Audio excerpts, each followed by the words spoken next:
Welcome to Uma's cooking lab. আজকে তোমাদের জন্য অসাধারণ একটা শিম আর চিংড়ি মাছের ভর্তা আমার মতো করে বানিয়ে দেখো, স্পেশাল একটা আইটেম বানাতে শিখে যাবে। সর্ষের তেলের মধ্যে 12টা শিম আমি কুচো করে ছোট ছোট করে কুচি করে নুন হলুদ দিয়ে এটাকে ভালো করে ভেজে নেব।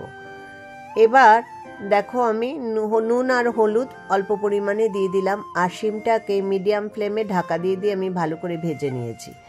তারপরে দিয়ে দিলাম 20টা মতো চিংড়ি মাছ দিয়ে এবার 3-4 মিনিট এটাকে ভালো করে আবার ভেজে নিতে হবে। ঢাকা দিয়ে দিয়ে আমি ভেজে নিয়েছি।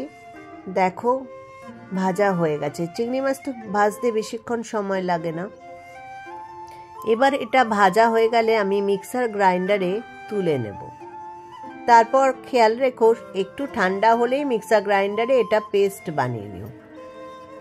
এবার ঠান্ডা করতে রেখে দিলাম আর প্যানে দিয়ে দিলাম সর্ষের তেল 4 টেবিল স্পুন আর 4-5টা দিয়ে দিলাম শুকনো লঙ্কা আর 1/4 টিএসপি কালো জিরা আর দিয়েছি পেঁয়াজ 2টো, মাঝারি সাইজের 2টো কুচি করে।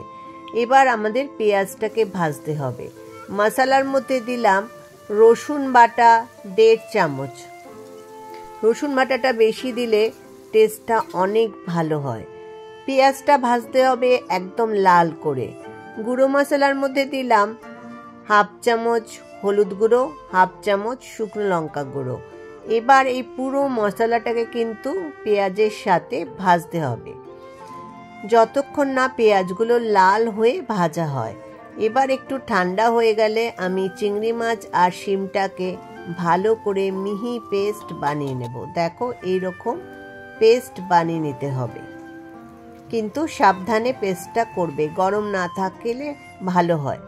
তারপরে আমি প্যানের মধ্যে ভাজা পেঁয়াজের মধ্যে এই পেস্টটা দিয়ে এবার এটাকে নাড়াচাড়া করব।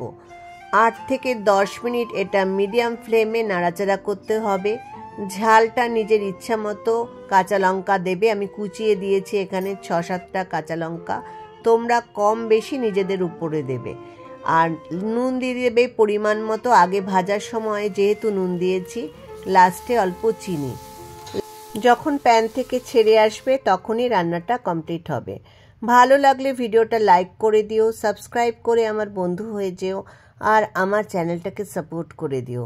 সবাই ভালো থেকো আর সবাইকে জানাই ভিডিওটা দেখার জন্য অনেক ধন্যবাদ।